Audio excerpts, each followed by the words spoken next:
I'm Phil Rickaby, and I've been a writer and performer for almost 30 years. But I've realized that I don't really know as much as I should about the theater scene outside of my particular Toronto bubble. Now, I'm on a quest to learn as much as I can about the theater scene across Canada. So join me as I talk with mainstream theater creators you may have heard of and indie artists you really should know, as we find out just what it takes to be stage-worthy.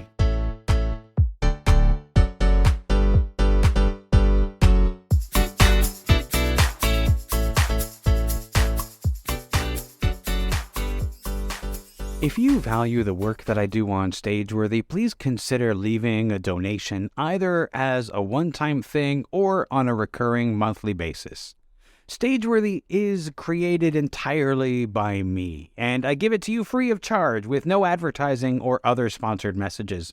Your continuing support helps me to cover the cost of producing and distributing the show. Just 4 people donating $5 a month would help me cover the cost of podcast hosting alone. Help me continue to bring you this podcast. You can find a link to donate in the show notes, which you can find in your podcast app or at the website at stageworthy.ca. Now, on to the show.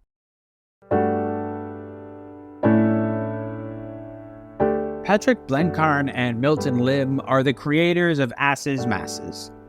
Asses.masses is a custom-made video game designed to be played on stage by a live audience. Asses.masses can be seen and played at Toronto's Theatre Centre from September 22nd to 24th.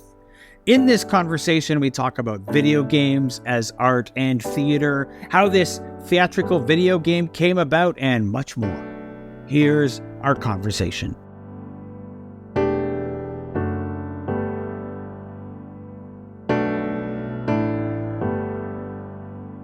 Would one of you like to give me a synopsis, the elevator pitch on what Asses.masses is? An elevator pitch for a 7+ hour show. All right, let's do it. It could be a long elevator ride. Yeah, let's go to the top. So in a nutshell, Asses.masses is a 7+ hour epic narrative about a herd of donkeys who have lost their jobs due to technological progress and are pretty dead set on getting those jobs back.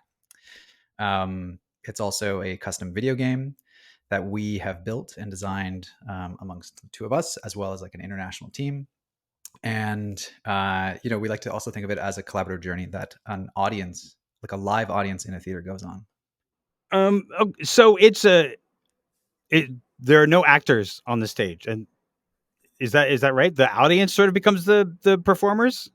Yes, that's correct, Phil. So in the essence of labor being deferred, we as artists do not perform. There are no actors on stage. And in fact, the audience takes on that role to take us through the 7+ hour narrative. There are video games that are fun to watch as a group. There are video games that are, so for example, like a Mass Effect. You could sit, one person could play that game and another person can watch that game and get a lot out of it. You watch it like a movie. Some video games are good for that, and some video games are more difficult for that. What is it about this game that makes it, or this show/game that makes it watchable for an audience, for the people who are not actively playing it? I think that's a really good point. I love that you brought up Mass Effect, because it's true. There are a lot of role-playing games where someone can kind of fill that spot, and then it's all about that person executing the story.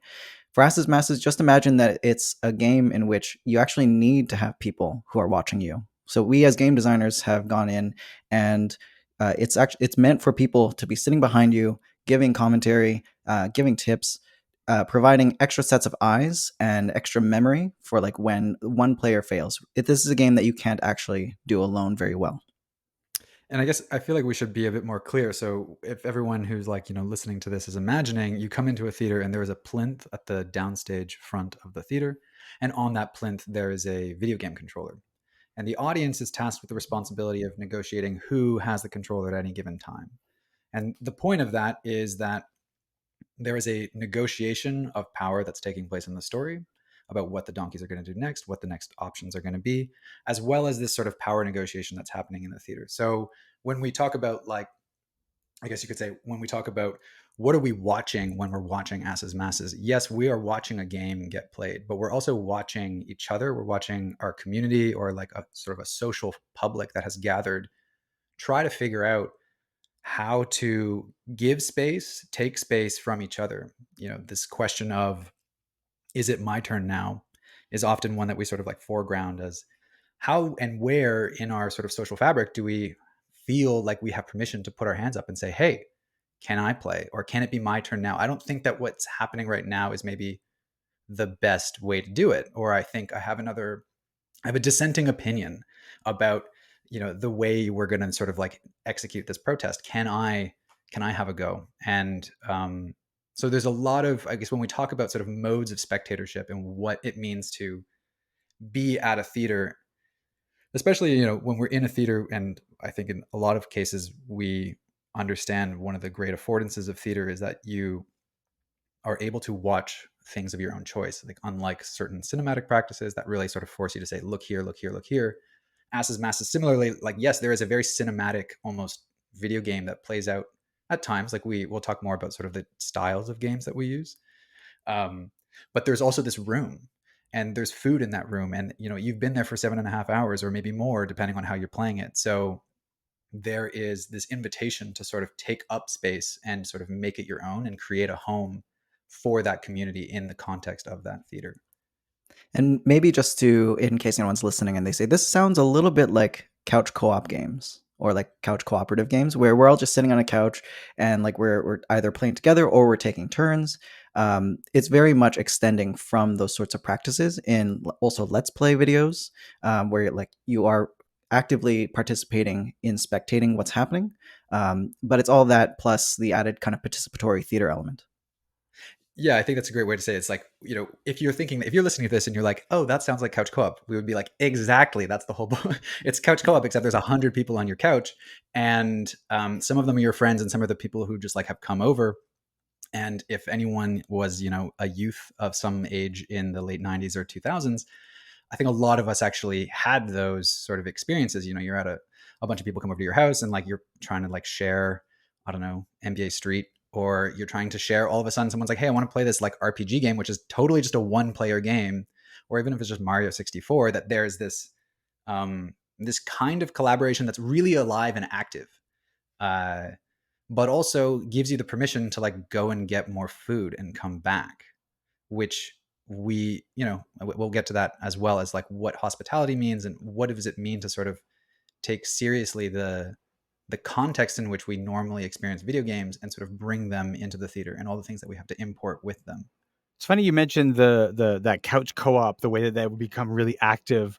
I can remember playing Final Fantasy VII way back in the day with my roommates, and one of us would be playing the game and everybody else would be shouting about whatever was going on. We would read the dialogue out in a dramatic fashion, and we would like just shout, no, don't do that, no, hit him with the, it was all so very active in a way that I think that I don't know if people do that so much anymore, because I think there was a sort of couch co-op sort of disappeared for a while, and it was all online play, and there's sort of a resurgence now of couch co-op games that I'm seeing, and hopefully we haven't lost the loud.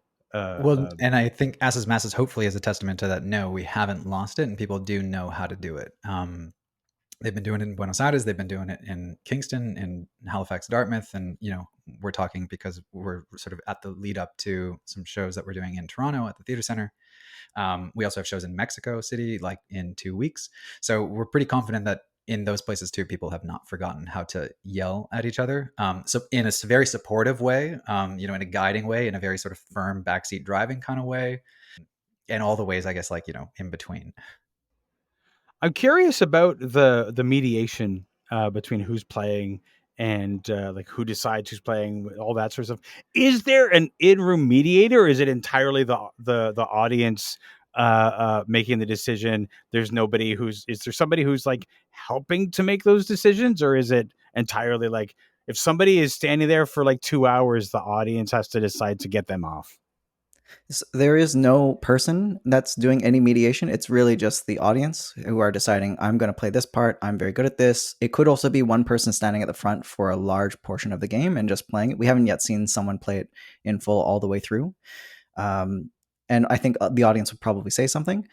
If there is any mediation, it's just by virtue of the construction of the narrative that we have in the video Mm, game. But there is, like, we as the artists kind of take our hands off and we say it's up to the audience mm, now to decide what they want to do, when they want to do it.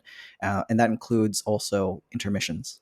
And so they can decide how mm. long it wants to be. It'll say press X to begin whenever again. Oh, Yeah. Yeah, okay, so maybe okay. let's pause on that just so that everyone hears that the intermissions at Asses Masses are not scheduled in terms of duration. It's like if everyone in the room wants a dinner break, they can take a dinner break.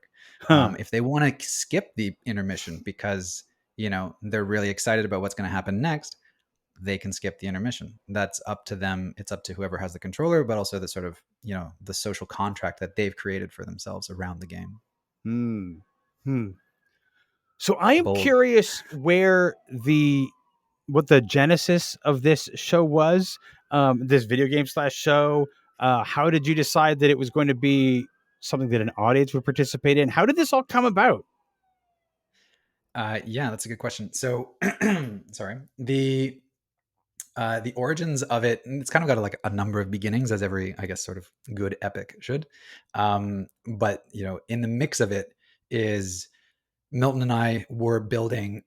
Sorry, Milton and I were building another game, a card game about the arts economy called Culture Capital, and that project is still alive and sort of going, but that's another podcast. But we've been through that project. We had been talking about what it means to sort of put real games on stage. And maybe I'll bracket that because I think talking about what we mean by real games is possibly contentious, but also important to have that conversation.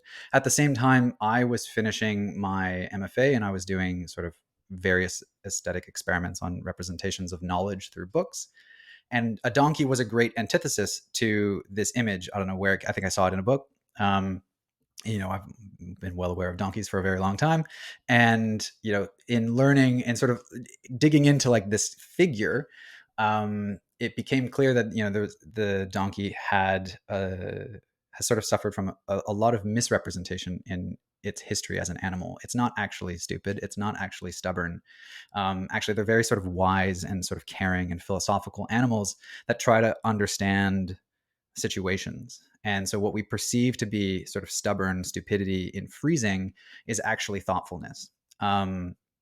And at the same time, learning and sort of diving into like just sort of falling in love with the sort of lore around this animal, it became clear that there's a lot of contemporary issues that still face this animal, though it has disappeared from like a North American context or a certain, sorry, not North American, but like certain urban kind of life spaces in North America and parts of Western Europe. It's still like a lifeblood in many parts of South America, Central America, Northern Africa. And, there's a huge kind of like scandalous skin trade that's taking place out of China where donkeys are being sort of harvested and liquidated or their skins are being liquidated to create sort of a traditional Chinese medicine product. And so the idea that literally this animal who did so much for humanity to get us out of sort of these like very basic forms of civilization is now being liquidated and consumed, sort of sparked a question around like how do we think about the place of the historical worker? What is labor today? How it seemed like there's an opportunity for a conversation through this figure of the animal, and both as a sort of a symbol, but also the real situation itself. And digital labor is in there somewhere. And maybe Milton, you want to spin on like, yeah, there were some digital things and tech stuff as well. Yeah, I think it was in the constellation of different thoughts that we had around delegated labor and participation. And we thought labor, we thought the performer, we thought donkeys, and these things tended to coalesce in ways that we were realizing that we were giving over the work of doing this performance to the audience. And so in digital labor as well, we just kept coming back to like, where is labor going in the world? Where is labor in the role of our story? And also even in the room itself, like where does the kind of labor take place, and what are the metaphors that are around as we're doing the story about both donkeys, but also about the working class, and about performance and theater. And I think actually an important part of that is we were talking about simulated labor in video games. Like if you've played video games, you maybe have like harvested a field for a few hours in order to get a couple more like rupees or gil in order to buy a new sword. And we were having this sort of conversation about, is that what is meaningful labor? What's meaningful action? Is there uh, is there a way that we can have that conversation? And it seemed like video games were an interesting place where it is meaningful labor, very much so, but it doesn't produce, growing a digital carrot versus growing a carrot in your garden. Um, the thing that is produced through that process is very different. And to what ends are we mobilizing those products? And to whom does it benefit really in the end? So that like we're in that kind of soup as we started.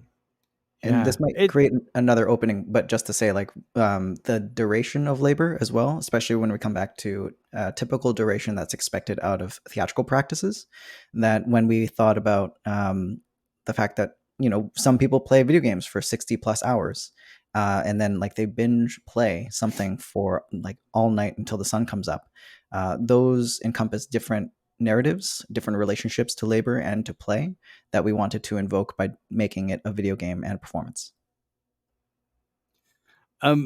Patrick, you mentioned real games. Can we get into what that means? What you mean by that?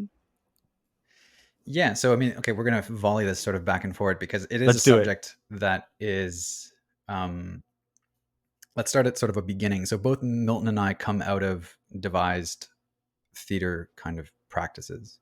And a lot of those practices use games to create material, simple games, and not just sort of like, I can't even name a sort of a high school theater warm up game, but like, identifying game structures as like a win and a lose in a scene, or actually sort of like throwing something back and forth on stage. And if the ball drops, that triggers like something that's an outcome. That I think is a very sort of, for me, I guess this is my history because Milton has a very more intimate relationship to video gaming than I do. But to me, when we started to have a conversation about like, when are the games that we see ourselves playing on stage real or sort of simulated? In the sense that, as you asked, is there anyone in the audience who's like going to handhold or sort of railroad and help the audience get through the experience? We categorically said no, there's not, because we want the game to stand on its own feet and be fully functional on its own. We've seen, I think, examples of games in Canada, but also like international theatrical landscapes where you enter into a game context and you believe yourself to be playing a game, but there is a bit of theatrical magic that sort of swoops in at certain moments to make sure that the outcome is the same. And that's not the same as in saying like it's the same end of the story, because right, you might play Final Fantasy X and you're always going to get the same moments, like sort of that video at the end that is the end of the story. But there's something about that kind of theatrical propping up that we wanted to take away, because it felt like it was a disservice to the idea that games were in and of themselves performative spaces, like live art. Why do we keep sort of trying to shoebox them into a 2-hour sort of mold, or sort of make sure that they have like an act 3 moment that lands at exactly 90 minutes in, so that people feel this certain emotion only and at that time? Milton, do you want to spin your own? Spin my own yarn. Yeah. So Yeah, I would spin your own. say, uh, yes, there's like the reaction to kind of, especially Canadian theatrical practice, where a lot of the kind of images of games that we see are not really games. They're illusions of games, or they are invoking the idea of games, but like you don't really get to play the game. Or as Patrick is saying, like the game itself is not on stage. And so that kind of became a very direct line for us to say, like, what if the game was the thing on stage? What if it wasn't about trying to, I'm going to play, you're going to watch, and then like I'm just going to use the idea of the video game as a metaphor for something? Um, and instead, like the core of it and the essence of what asses masses is actually what I might do on my off time and what a lot of people wouldn't consider art. And I think that was really important for us to say, like, well, why aren't these things that are very similar in a lot of veins, even in terms of the kind of practice of creation of games, like the amount of theater makers that go into game development is much more than people expect. And I think that's worth saying because of the times that you might read, um, like in some sort of niche magazine about people doing Feldenkrais workshops and like practices as they're trying to warm up and get ready for doing blocking for a scene inside of a video game. That seems outside of the purview for a lot of theatrical, I guess, communities that would also be serious art or serious games in some way. Yeah. So the games for us that are serious, and we understand that there are different categories that a lot of game academics and theorists would say, like, oh, well, that breaks down. We can get really kind of granular and in the weeds about it. But for our purposes in this podcast, I would definitely say that we don't often see full games with any sort of like agency being explored in a lot of participatory performance in Canada. Yeah. And maybe just to tag on, I think that this is where the relationship to Culture Capital, the kind of sister project of this one, is really important, because that is a competitive trading card game about the arts economy. We gather the public funding data for every arts organization in Canada. We aggregate it, and then we publish it publicly online on culturecapital.cards. And then we take that data and we sort of fuel a design to have real theater companies sort of face off against each other in a not so, or like semi-fictional context. And when we do that, and we did a tournament right before the pandemic in Edmonton, a final, you could come to the final and it could be 30 minutes or it could be a 3.5 hour like nail biter. Those are temporal experiences that we have in other forms of like event design and event experiences, whether it's sports or different forms of arts. So trying to listen to say, okay, well, what if something else other than my like directorial decision that like 120 minutes is like enough, or rather it's probably not even a directorial one, it's like a producerial sort of clamp down. What if the actual materials that are on stage determined how long and in what way this is going to unfold? Is that going to be like, it depends on what cards come up and in what order they come up. It depends on whether or not someone wants to plow a field for 30 minutes because they want to get the highest plowing field score, which you can do in Asses Masses on September 20th to 24th in Toronto. So like, do you know what I mean? Like that is that's the range that we were interested in sort of being, offering it also as like a provocation to our community to say like, let's take more seriously how we do things on these stages. In case we passed over relatively fast, September 22nd to 24th. What did I say? In case. It sounded like 20th. I hope not. We'll fix it in post. So the 22nd to the 24th is the days. Yeah. Anyways, not to the sort of like, come back to, but let's keep going on this, because it is, I mean, maybe for you, Phil, and you've seen other things in Toronto or you've seen other things in other parts of the world where you're thinking about like participation and where your relationship is to it. And, if, or like, does that make sense to you? Like when we say like, hey, what is the thing that's driving the bus really? Yeah. And is it just like a well-trained group of actors who, for the most part, have rehearsed the thing to a point that they can do the thing at the same time every night? And you can hear that equity stage manager being like, you were 2 minutes late tonight. Tomorrow, like pick it up. Because that to me is like that is like a paradigm, not to pick on a stage manager who's just doing their job, but like that's paradigmatic of a problem of our relationship to theater in Canada, for sure, that it doesn't breathe.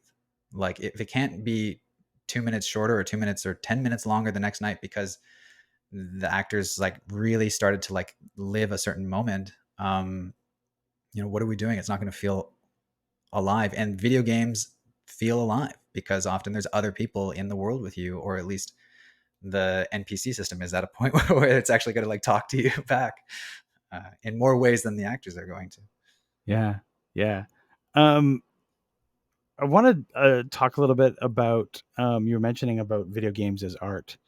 I remember years ago I was listening to some radio show and they were complaining about how video games could possibly be art, and it's just a red dot moving through a maze. And I was like, you haven't touched a video game since 1983.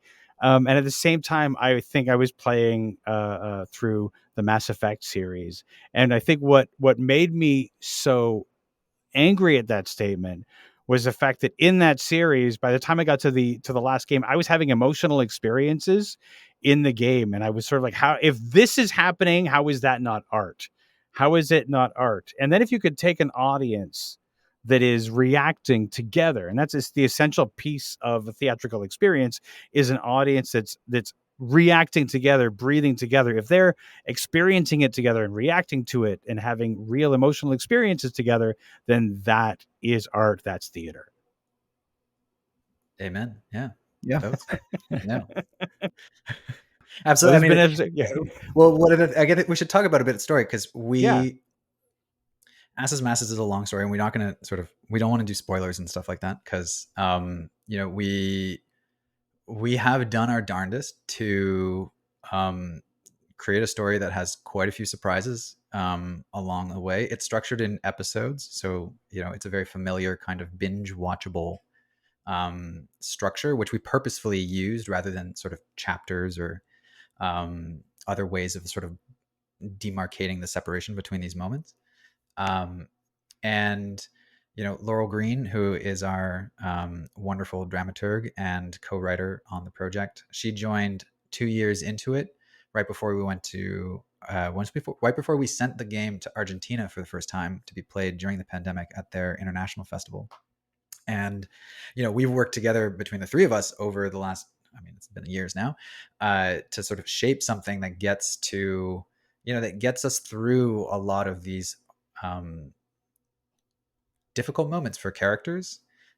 We recognize like that as game designers, like we have a responsibility to create mechanics that are challenging, that to create worlds that are sort of like beautiful, but also characters that are really like whether it's relatable or like that you can see yourself in them, that they also speak to different sort of points of view that we feel like a lot of people might occupy in this current age, especially around like technology, whether it's technophobia or whether it's pro-technology or whether it's certain political positions that people take around uprising or like, are you the type to join a protest if it's going down the street or not? And like, how do we sort of try to have, through this ensemble cast that we have of many, many donkeys, I think it's like 15, that, that there's room for everyone. And that also really comes back to asking questions about where is this going and who are the people who are going to be in the room, and how do we make sure that a story that's this big has room for everyone to, get on board with different characters at different times. That's been this sort of like continual process of refinement over the course of workshopping it, of saying like, hey, this character is really like, people are really connecting to them. Like, how do we find ways that everyone has like a moment to take the helm, I guess, because each episode is led by a different donkey. And, that's again, another way of sort of encouraging this sort of passing of the controller, passing of identification, passing of the lens that we're sort of experiencing the story through. I think it's also important to say that the kind of narrative that we were chasing couldn't have been told in less than 2 hours. And that's true of a lot of kind of binge, like serialized, episodic kind of narratives that we're used to a lot nowadays. And that introduces a different relationship to character, especially when you're participating in it and you play as that character. And all of those things, especially game wise, if anyone's played like The Last of Us and watched The Last of Us and just tried to analyze the difference between watching those characters do something versus having to do it yourself. All those things were alive in our conversations about when do we get characters to do certain things? When do we have to be on side with the character? When are we opposed to the character?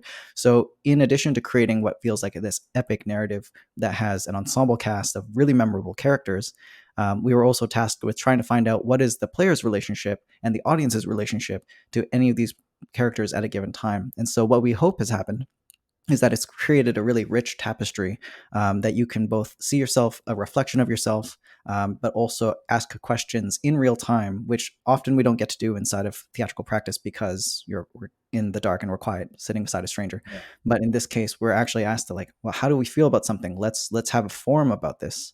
And so we come back to the kind of narratives that you can have inside of couch co-op games or just sharing the controller with your friends in the basement, because it is that open conversation in real time with this 7+ hour show. Yeah.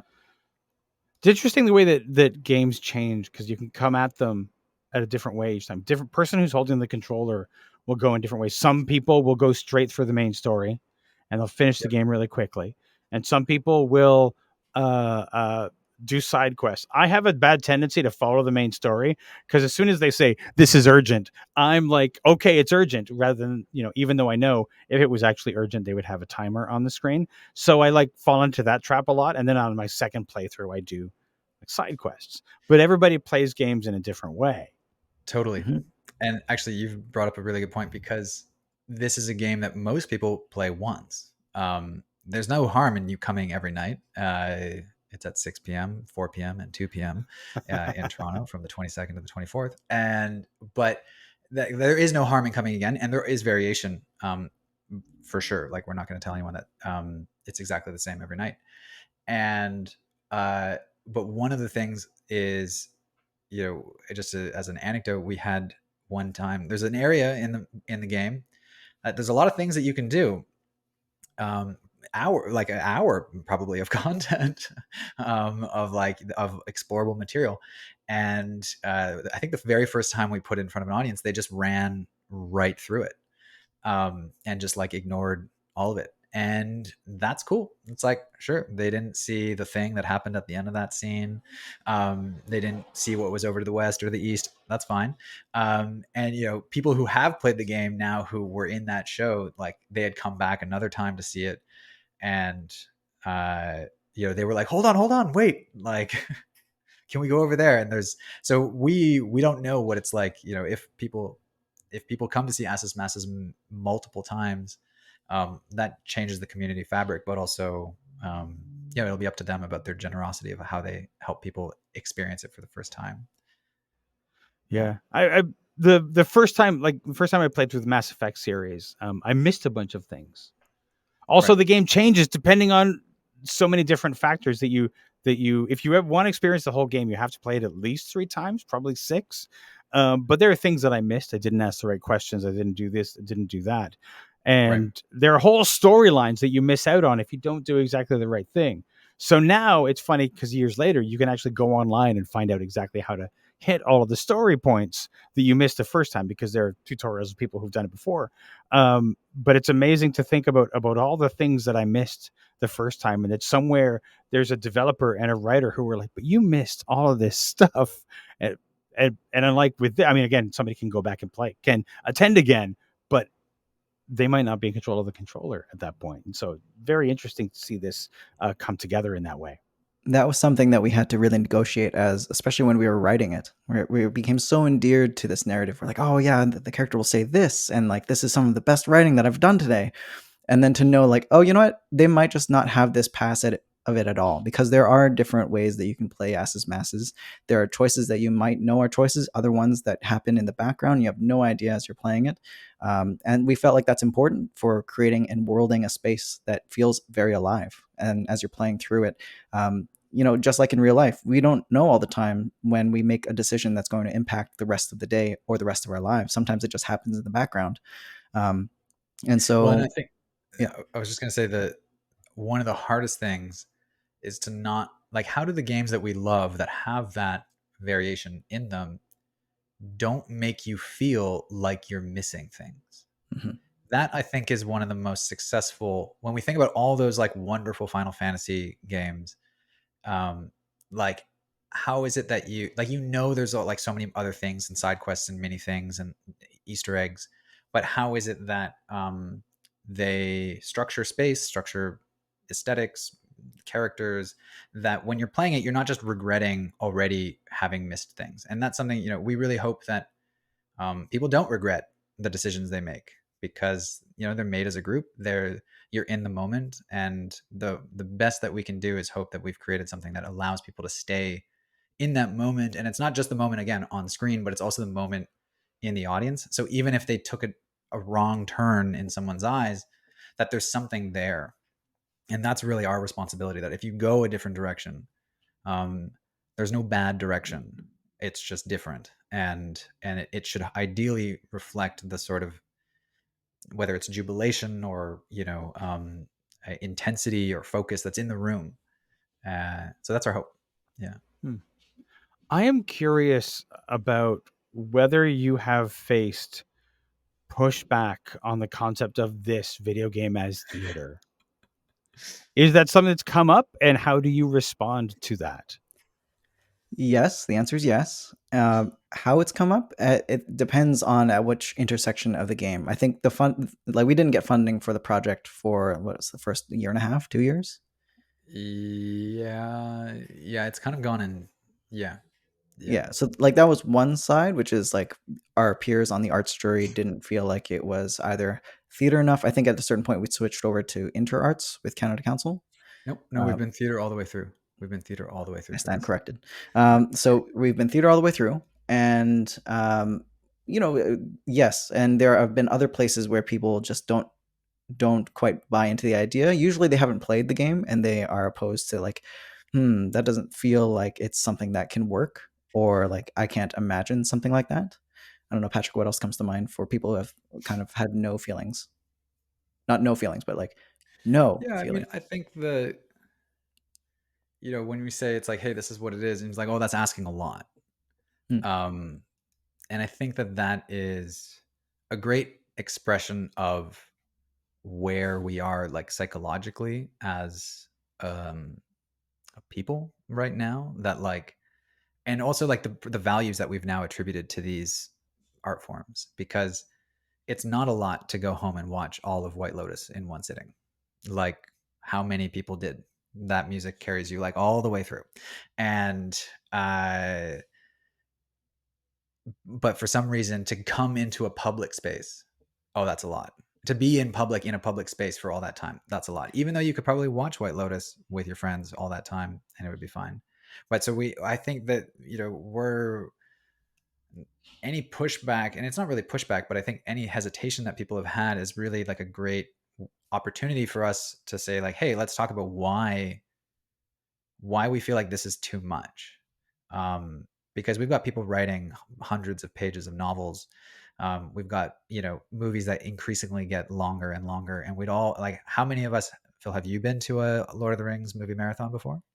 I have not, but I've done one on my own, so I haven't done it at a theater, but definitely So I guess that's the question. Extended versions. Absolutely. So yeah, No, I would presume no less. But that is, I think that's a really important question for us to come back to, that it's okay to do it alone.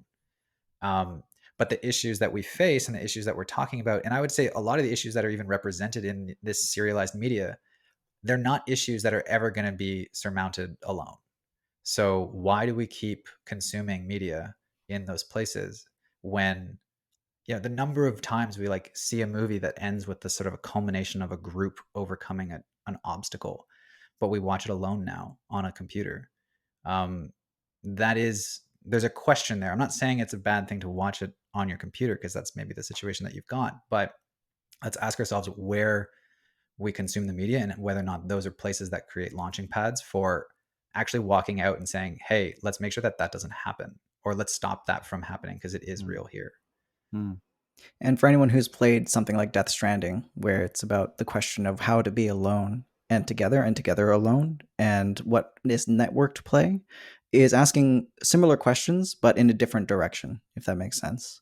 It's about the contemporary state of not being able to play all at the same time or in the same place, but we're all asynchronously existing in the same world, where I can leave a note for someone else and it persists for that other person to pick it up, or my direct actions can affect someone else.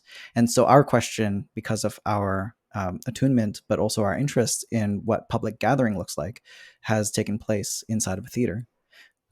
I also did want to say that the idea of pushback has also come in the form of people feeling like it's not really a show for them because they don't play video games. Um, and as someone who plays video games, I can understand that to a point, but also I can't pretend to say like I know exactly what that is because I'm in worlded in that already. But I think that what I've witnessed from a lot of friends and anyone who really, which is a lot of people, participated in someone else playing a video game or like has watched it, doesn't necessarily need to have the technical skill to be able to execute certain things. And that became a very important part of how we imagined Asses Masses, so that everyone brings the best part of what they can of themselves to the show. And that doesn't have to be that they're a great video game player. They don't have to know all the genres that we use, because there are a lot of them. And instead, they have to come with their eyes, their willing participation, and the willingness to have a fun night at the theater. And if they have all those things, then the rest of it is just enfolded within the different things that we've designed as game designers, but also as people who make live performance. And I think that's a great way to go back to something you asked already, Phil, which is, some games are more fun to watch than others. So how did we decide what games that we were going to make? Well, we were at the theater center as artists in residence during the pandemic, and we, in one of the sort of like, liberated moments, I don't know what we call it, the pauses from the indoors, we were able to go to Toronto, and we had 3 weeks there to visit donkeys in outside of Guelph, and do some sound recordings and sort of like hang out with the real cast, and then we also tested video games as part of this sort of video game night. So Milton had sort of curated a series of nights where people would come. We'd invite anyone. It was like totally public and open to anyone to come and play a random selection of games, anything from like, it wasn't random, it was very specific. Sorry, Milton. Okay. Of like, whether it's Resident Evil to Overcooked to, games that have very distinct genre and mechanics, but it allowed us to sit in the back and we just took notes and watched how those games activated different people. And some games that are amazing to play are not fun to watch. And some games that are, they're okay to play, like they're maybe more simple, but they're a lot of fun to watch because there's like room for more, whether it's heckling or whether it's sort of supportive commentary, and go left, whatever it's going to be, or like things that involve memorization, things that like we look at like Mario Party, we look at I don't know what I'm blanking on all of the other ones, but A Way there was Out was multiple also nights in a row. A Way Out was a great example of like a collaborative game, where 2 players are required in order to move the story along in any way at all. So that taught us a lot, and we use that as a very sort of important moment as we moved from the first 4 episodes of the game into the last 6 episodes of the game. And we keep coming back to that when we think about, okay, so what is the information? What are these game forms? Does it serve the story that we're trying to tell right now? Or what is the game that's already inherent in the moment that our characters are in? Let's see if we can build something out of that. And then what can we take away or simplify or reduce so that it demands a little bit more on the audience? Like, can we remove a mini map? Can we remove details so that you're told them once, and you better hope that some of the either like 50 to 100 people who are in that audience remember it? Those principles have guided the now entire sort of like the full arc of Asses Masses' design, because and I guess that's what makes it weird as a video game, is that some of these things that you're supposed to have, we've just deliberately left out to make it depend on more brains. That's fascinating to me, because you guys are approaching this in a way that's like intending for an audience to see it. And I think a lot of those games that are really great as couch co-op or as what games that you can watch, I don't necessarily know that they were intended that way. Is just they happen to be by virtue of how they came up. You mentioned Resident Evil. I can remember, again, much like Final Fantasy, playing that with one person playing it and everybody else hiding behind like their And screaming, yeah. screaming. Yeah, exactly. I had one particular roommate who screamed every time there was a zombie, and it was part of the joy of playing the game is that guy's going to scream, and it was a terrifying game. But I don't know that it would have been quite as terrifying if we weren't all reacting to it together. But that's not Right. what the game designers intended necessarily. You guys have come at this with that specific thing in mind. One question that I have is for Patrick specifically, but also for Milton in relation to that. Patrick, you learned to code specifically for this game. Was that daunting? And tell me about how that unfolded. Yeah, so it's sort of an accident. But we started. So this process started on the stage of the Shadbolt Theater in Burnaby, British Columbia. We got a projector. We like downloaded Unity, and Milton and I sat next to each other, and we just started doing tutorials in order to sort of like have like a mock-up of it and to see if it was any of interest. And then the world unfolded in the way that it did. That was in 2018 when we had that residency. So, the world unfolded the way it did, and I guess, was it daunting? Yeah, it's like a totally different version of being on the hook for like a crash. We still have this conversation when like if something in our beta testing, sorry, in our beta testing, I'm getting emotional about all the crashes. No, in the beta testing, if something goes wrong, it's definitely that kind of thing where you see it differently as a director. I think like both Milton is trained as an actor. I am not. I have a philosophy undergrad, and I considered myself more of a writer and a director for in the time when I identified solely under the umbrella of theater. And so there's a different there's almost, in some ways, there's a performer quality to the coding that has happened. I feel like it's very alive, and I know where, I've always known where there's like a crunchy bit, and I bite my fingernails as we like get through some of these areas, again, in the beta testing. But yeah, I don't know. Milton has been privy to the whole process of me learning it and sort of like trying to do it. And so, it's YouTube school the whole way down. So if anyone is like aspiring to being like, hey, I'd love to explore like the options of this, just know that everything that we've done is, we learned it from YouTube. We don't actually have that many contacts who are professional game programmers. Just the nature of maybe where we live, the way our sort of theater community is siloed off from that world. So that's there was some times of being like, wow, we're really alone in this. Like, we don't know how to achieve the thing that we want to achieve. What can we come up with? That's more daunting. I think like learning the programming is like, you're looking at physics stuff that you haven't looked at since high school, maybe. And you think about these stereotypes of people who are like, oh, I don't really like math, and so I'm in theater. You're like, cool, but all of the best stage design is definitely math. Yeah. So like, let's go to Math Town and get everything that we need. So that, learning that has been a process. And in part, asses.masses is the greatest like school because, or it was for me, because every single time we wanted to do something, it would push me a little bit more. Milton would test, and like we'd like look at it together. And at this point now, like, we both look at code. And that is, that's how this is working now. But at early days, you're like, okay, here we go. You have the idea, and everyone is too expensive to realize it, so you're going to do it yourself. Basically, is another version of how that ended up.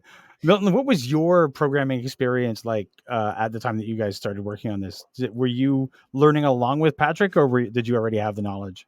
We started learning together, but during the pandemic, Patrick certainly far outpaced me. I come from more like a media art practice, and so node-based visual programming was kind of where I felt most strongly suited for. And so when it came to things like doing shaders for our 3D effects and for our 2D things as well, Patrick also came in with work in like Photoshop and Illustrator, being able to do a lot of the pixel art assets. So maybe just to say, like, this is not really an isolated thing for the two of us. I think as artists, we both like to be very flexible with the forms that we use and the skills that are necessary to be able to achieve them.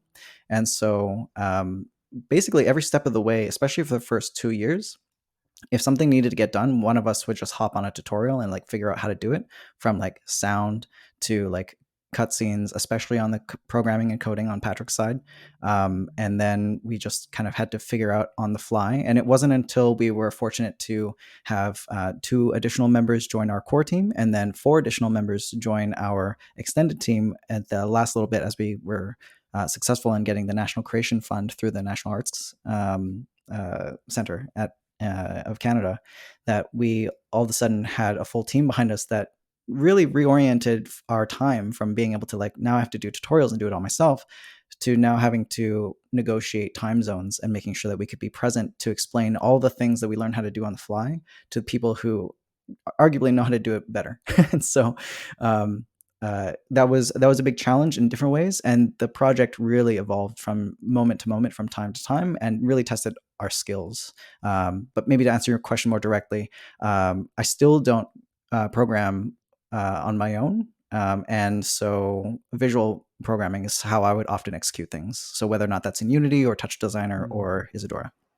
Yeah, and that balance, though, I mean, when you think this is something we've been doing, this isn't isolated to asses masses. So, we are the types, we are sort of DIY, like, hey, you want to build it yourself, figure out how to do it, because you're going to discover some really weird thing in the process of learning. And you're like, actually, that's kind of cool. Let's keep it. There are a number of parts of asses masses that you're like, hey, this came out of like us prototyping it on our own and just trying to imagine how we would do it and not necessarily following conventions. But in our other work too, we whether it's like I do maybe some more graphic design, Milton does video and sort of effects and or sort of like um, live interactive media systems. Like there's this sort of dialogue where we sort of things come our respective ways, and we say, okay, which of us can take this right now? And in Asses Masses, I think the additional thing is that we share all of the sort of decisions about what's said and the structure of the story, and those are actually where we have to get into like the weeds, because the sort of technical stuff of like how we're going to execute it, it's objectively like, hey, this sprite animation is like not good enough. So like we're all in agreement about that, but somewhat more subjective things around like, hey, so like should the character say X or Y? And then we get into the sort of like the old world of like our theater degrees of like, well, why, if the person is coming from this experience, like that's actually more where I think after the bulk of programming happened, that's where like a lot of our time ended up being spent together, alongside Laurel as well. Yeah. Now, Milton, you mentioned being a gamer and that you curated those events that you were at the theater center. Patrick, were you a gamer before this, or is that a new thing for you? I'm just curious about your gaming relationship. Yeah, so I grew up playing video games. I was like a PlayStation 1 kid. Crash Bandicoot defined my childhood, and Final Fantasy 10, and like, a slew of other sort of RPGs.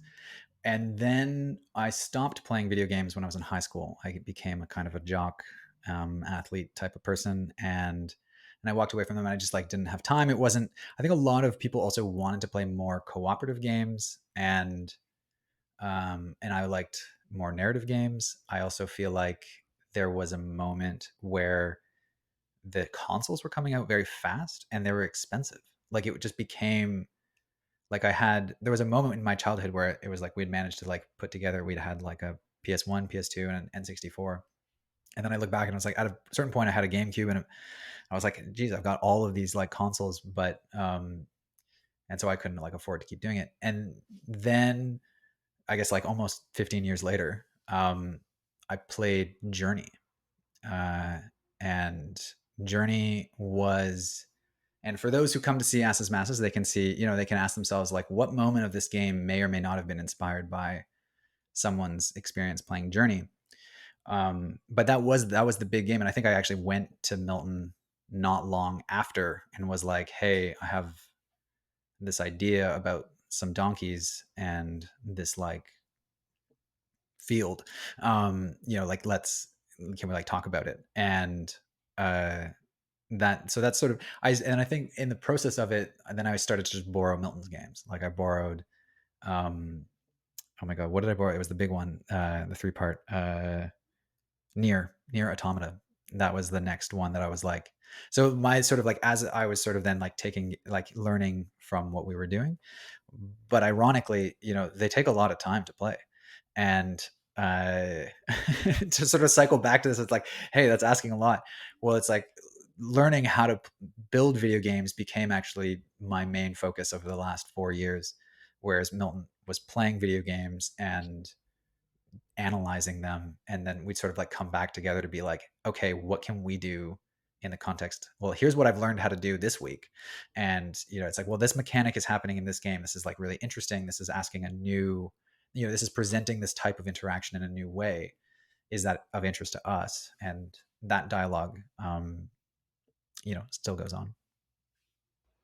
Milton, what kind of things is you analyzing video games? And I don't necessarily need the whole list of the games that you were analyzing. It's the big long scroll. Were there particular tropes or things that you noticed as you were analyzing video games that you brought into Asses Masses? Yes, it really depends on what episode, because Asses Masses is not the kind of game where we build one cohesive system and everything revolves around that system. So if anyone knows like From Software games and like Dark Souls or Demon Souls, and it's all built around kind of the fighting mechanics, that's not really Asses Masses. Asses Masses per episode has like wildly different kind of strategies that you need to use, an entirely different orientation towards like our sprite assets. And so it really meant like kind of rebuilding from the bottom for so much of the game. So when it comes down to like tropes that we wanted to use, they're pretty episode specific, and we had to think really dramaturgically about how any particular game trope or idea wanted to be executed mechanically, but also narratively. And so, for example, a key thing for us for most of the game was this question of stakes, narrative stakes, and death. And so in this role playing game, we wanted death to actually mean something, but that also meant that you couldn't really, in the game language of things, die and retry. And that became a huge conversation for us. We ended up bending a little bit on one game. I'll say it because I don't think people will play it in time for the game, but Katana Zero was something we were thinking of at the time. And then I played that and I'm like, that is a distillation of how we were thinking we might try to get around thinking about death and retrying. And so that was one instance. There were things around how characters were being treated and long, long conversations that we had about our place as spectators and what an avatar is versus someone who's like an NPC companion who can say what things.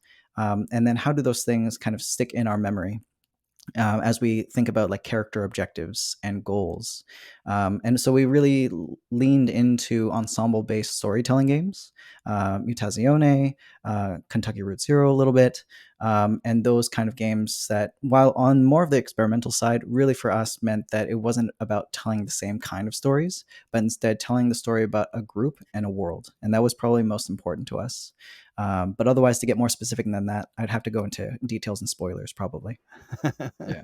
Yeah, we don't But want that. we could say, like, at the very beginning, we were working, we knew we were working with 2D and 3D environments. Mhm. So Asses Masses is in both sort of Mm. aesthetics. There's a meaningful distinction between when we use one versus the other. And, as we're learning from the very beginning, like we were very much inside of the aesthetic universe of Pokemon. That was like an important thing for me. Like it's sort of even at the very beginning of it, in the idea of like animals and like, maybe people have seen PETA's version of Pokemon YouTube video. It's funny and tragic. But trying to think about like, how do we, when we look to other games to invite those references, that also becomes this like there's a genre and there's a tone and there's a history and a narrative for like different players associated with Metal Gear Solid or with Pokemon or with, you know, the certain color of blue that we use might be recognizable to people who've played certain games. And like that becomes something that we try to be very intentional about as best as we can. You know, inviting those references in at moments that actually might help you understand like what your goal is or help you understand the scenario. Like, ah, okay, is that a cardboard box? Like maybe there's something we can do here for the Metal Gear Solid people. And like that became not just like needless Easter eggs in a sense, or like homages outside of it, but really saying like this is a dialogue amongst a lot of different art works and artists, and so let's bring those together in moments that like sort of support kind of what we're doing.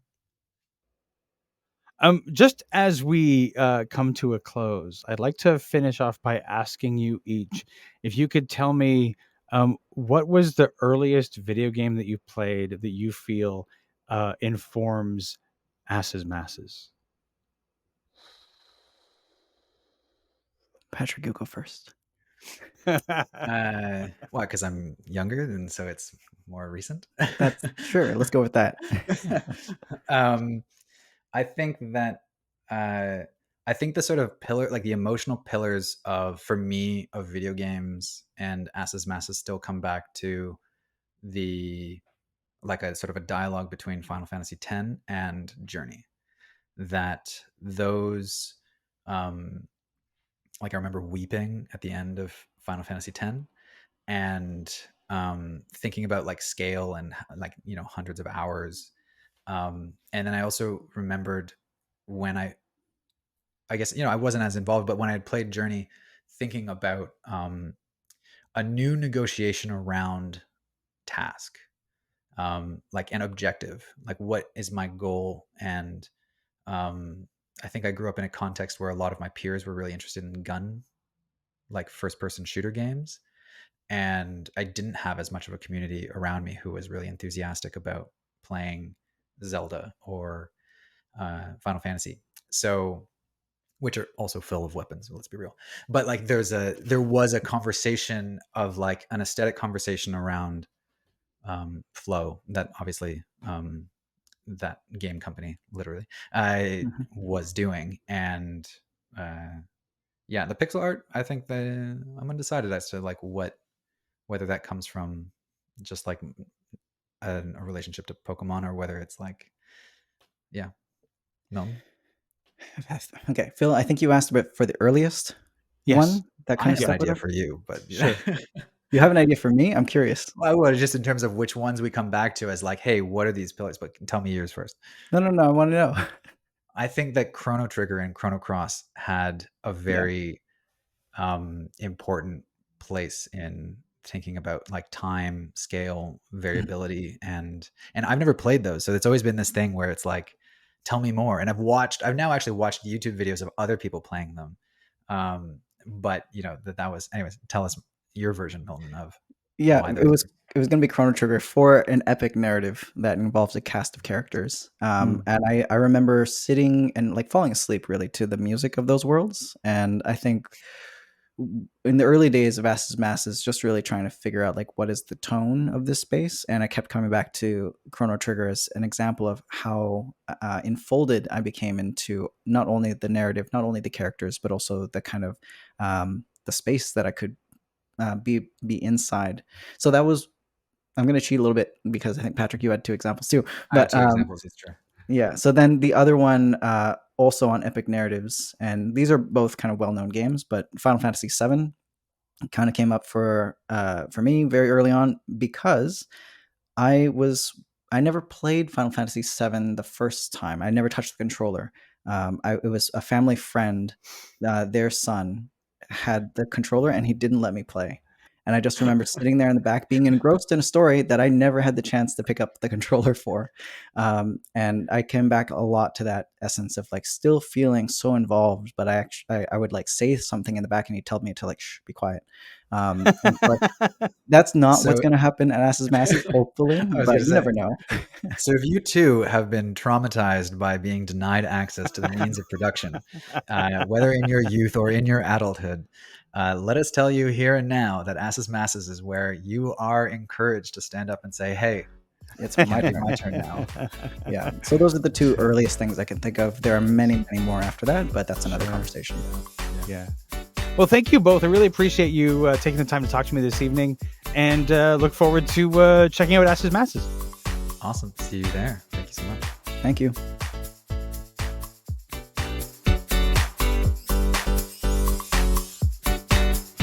This has been an episode of Stageworthy. Stageworthy is produced, hosted, and edited by Phil Rickaby. That's me. If you enjoyed this podcast and you listen on Apple Podcasts or Spotify, you can leave a 5-star rating. And if you listen on Apple Podcasts, you can also leave a review. Those reviews and ratings help new people find the show. If you want to keep up with what's going on with Stageworthy and my other projects, you can subscribe to my newsletter by going to philrickaby.com/subscribe. And remember, if you want to leave a tip, you'll find a link to the virtual tip jar in the show notes or on the website. You can find Stageworthy on Twitter and Instagram at StageworthyPod, and you can find the website with the complete archive of all episodes at stageworthy.ca. If you want to find me, you can find me on Twitter and Instagram at Phil Rickaby, and as I mentioned, my website is philrickaby.com. See you next week for another episode of Stageworthy.